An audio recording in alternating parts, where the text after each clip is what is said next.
সূরা আত-তাকবীর। রহমান রহিম আল্লাহ তাআলার নামে।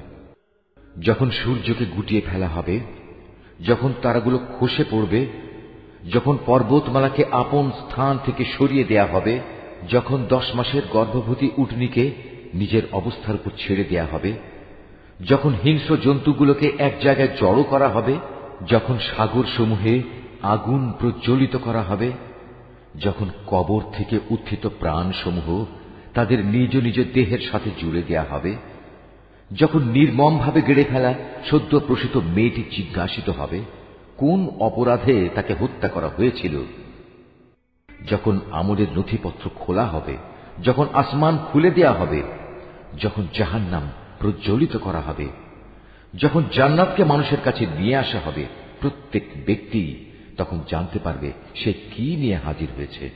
শপথ সেসব তারকাপুঞ্জের যা চলতে চলতে পেছনে সরে যায়, আবার যা অদৃশ্য হয়ে যায়। শপথ রাতের যখন তা নিঃশেষ হয়ে যায়। শপথ সকালবেলার যখন তা দিনের আলোয় নিঃশ্বাস নেয়। এ কুরআন হচ্ছে একজন সম্মানিত ও মর্যাদা সম্পন্ন বাহকের মাধ্যমে পৌঁছানো বাণী। সে বড় শক্তিশালী।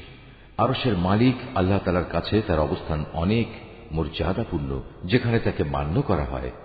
অতঃপর সে সেখানে গভীর আস্থা ভাজনও। তোমাদের সাথী কিন্তু পাগল নয়, সে তাকে স্বচ্ছ দিগন্তে দেখেছে।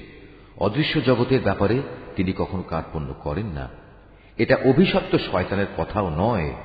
অতএব তোমরা এর থেকে মুখ ফিরিয়ে কোন দিকে যাচ্ছ? এটা সৃষ্টিকুলের জন্য এক উপদেশ বই, কিছুই নয়। যারা সঠিক পথ ধরে চলতে চায় এটি শুধু তাদের জন্য উপদেশ। আসলে তোমরা তো কিছুই চাইতে পারো না। হ্যাঁ, চাইতে পারেন একমাত্র আল্লাহ তাআলা, যিনি সৃষ্টিকুলের মালিক।